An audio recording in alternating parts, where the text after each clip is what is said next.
గురువుగారు రామానుజాచార్యుల వారికి ప్రమాణం చేసి వచ్చాను, మంచి పూలదండలు కట్టి వెంకటేశ్వర స్వామి వారికి సమర్పిస్తానని.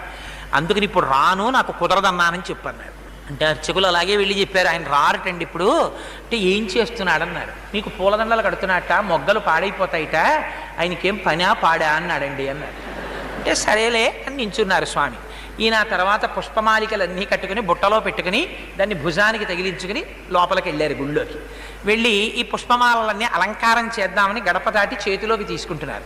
వెంకటేశ్వర స్వామి వారు మూతి ముడుచుకుని అన్నారు, పుష్పమాలలు మాత్రం పట్టుకొచ్చేస్తావు, అలంకారం చేసేస్తావు, కబురు చేస్తే చాలా పనిలో ఉన్నాను, పనా పాడా రమ్మంటాడు అన్నావుట, ఎందుకు వచ్చావు, నాకు అక్కర్లేదు, నీ పుష్పమాలలో పట్టుకుపోన్నారు.